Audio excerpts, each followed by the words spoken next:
Central Illinois, 4 Central Illinois soccer powers head north to LaSalle, Peru for a all Central Illinois soccer sectional. Game 1, Peoria and Notre Dame battling Normal U High, and in the 10th minute, the Irish find the back of the net off a corner kick. Maddie Stickelmeyer to Abigail Chaddick. Chaddick, number 16, you see her in the screen right there. Beautiful goal by Abigail. Made it 1-0 Irish. It stayed that way till halftime. Second half, Normal U High's Maya Lanier trying to get the equalizer, but Riley Bear, the save, gobbles up the rebound. It's still just 1-0 with about 13 minutes to go. Ava LaFowl at the blast. Grace Groken, the great save, but on the rebound this time, Shay Larson, the dagger. Notre Dame wins it 2-0 and moves on to the sectional final.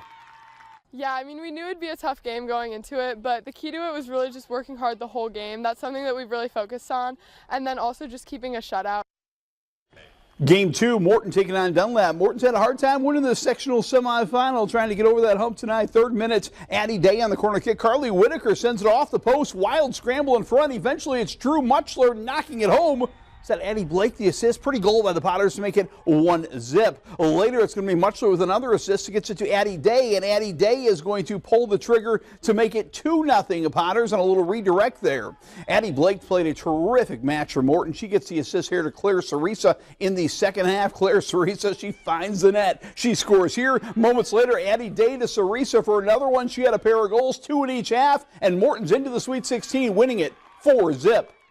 It's super exciting, super awesome. We've been trying to get over this hump for the past couple of years. All 4 of my years, our first 3.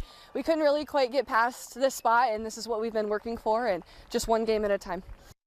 Morton versus PND Friday for the sectional title. Now to baseball sectionals. 3 area teams at the IVC sectional. Game 1, Eureka Sherrard was a terrific game. First inning, Cohen Allsat, what a year he's had for Eureka. He smashes one on that carpet. It's going to roll all the way to the wall, and Cohen's running into third with a triple. He'd score on a wild pitch. In fact, he scored both Eureka runs on wild pitches, and the pitching did the rest. Parker Roberts a strikeout here. Tanner Wiegand ends the game with a strikeout here, and it's celebration time. Eureka's 32nd win has them into the sectional final. Game 2, IVC, the host, taking on Peoria and Notre Dame, and boy, the Ghosts got great pitching from Max Gregory. A complete game shutout, the big hook right there. Meanwhile, Griffin Landsberg's had a great season swinging the bat. He doubles here into drive-in Cole Yates, and Brody Garceau had the big hit of the game. He's going to drive this one out of the ballpark.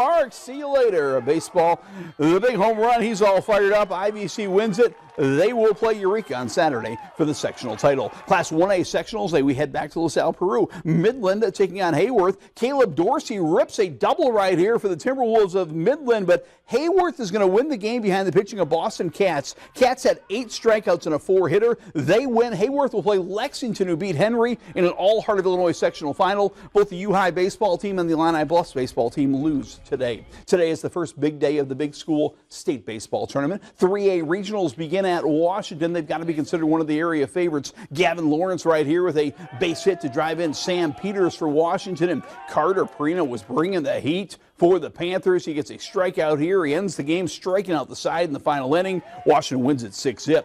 Game 2, Morton came out swinging. First 2 batters of the game got on base for the Potters. Brandon Sieben, the base hit against Geneseo. Then Hudson Lovell's going to rip a double, but the Potters did not score in this first inning.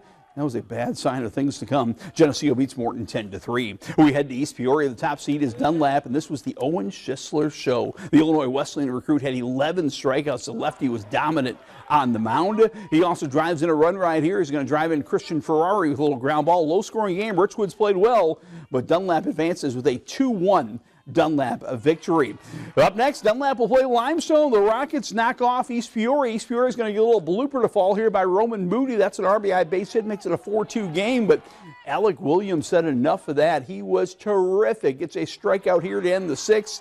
Gets a strikeout here to end the game. Rockets beat Raiders 4-2. Limestone will play Dunlap. Class 4A, we had a marathon, a 12-inning game between top seed Normal Community and Rock Island. Max Heineman right here is going to drive one into the gap and drive in a run on the sacrifice fly. But the story of this game was pitching. Gavin Swartz pitched 8+ innings, had 13 strikeouts. Jonah Roper in relief had 5 more strikeouts. Normal Community lives. They win on a walk-off, a balk to end the game in the 12th inning. 2-1, Normal Community wins it.